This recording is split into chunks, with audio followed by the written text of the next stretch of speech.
Hello students, good morning.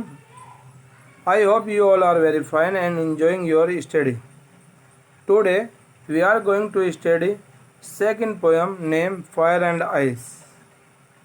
The poet of this poem is Robert Frost. This poem is symbolically poem and fire and ice are symbolically used. In this poem, fire means desire, and the poet tells too much desire is the main reason for the destruction of the world.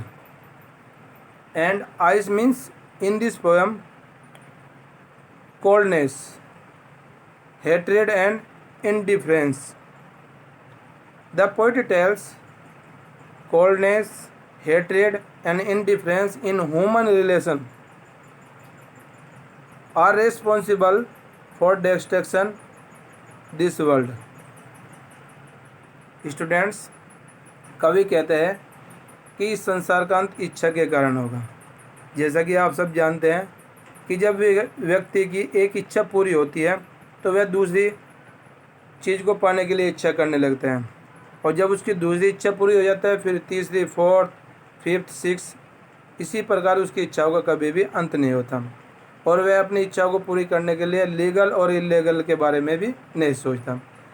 और इसलिए कवि कहते हैं कि इच्छा इस संसार के अंत का एक कारण है। दूसरी तरफ आपने देखा होगा कवि आइस का प्रयोग करते हैं।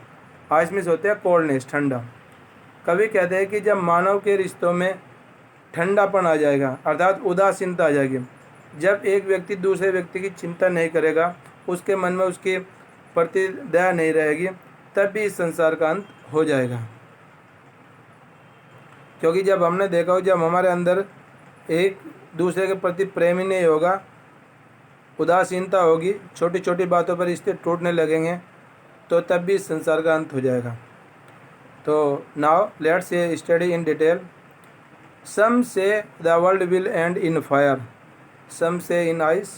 कवि कहते हैं कि कुछ लोग कहते हैं कि इस संसार का अंत आग में हो जाएगा, fire means desire, and some say in ice. कुछ लोग कहते हैं कि इस संसार का अंत बर्फ में होगा। From what I tasted of Dzire.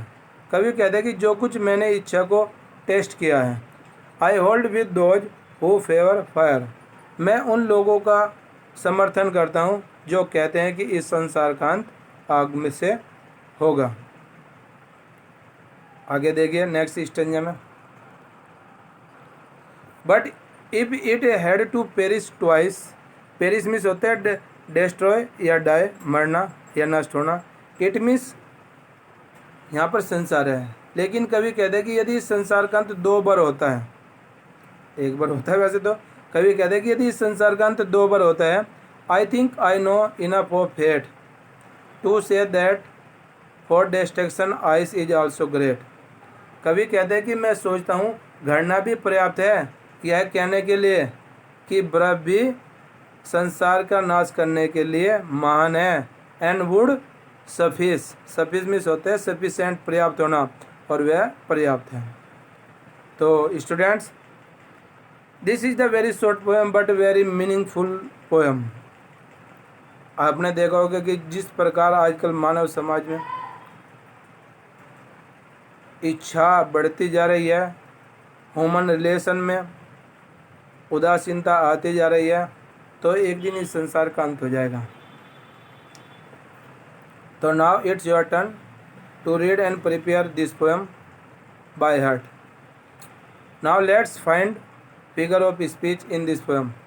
First line, some say the world will end in fire.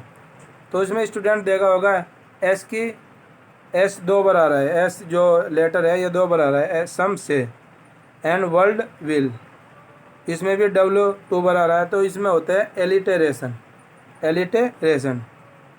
In second poem second line, some say in ice, इसमें भी एस के लेटर जो होते हैं दो बार रिपीट हो गया, इसमें भी एलिटेरेशन है। अब आ जाओ इसमें सेकंड स्टेंजा में। But if it had to perish twice. इसमें देखो विरोधाभास, दो बातें आ रही हैं। पेरिस मीन्स मरना होता है, ट्वाइस मीन्स दो बार। तो जब व्यक्ति एक बार मर जाएगा तो दो बार तो मरते नहीं व्यक्ति, तो इसमें होता है विरोधाभास। तो इसे बोलते हैं पैराडॉक्स, PARADOX, पैराडॉक्स। और बाकी आप देख सकते हैं बस these are the figure of speech in this poem. And now again I am saying that you have to prepare with figure of speech this poem. Thank you. That's all.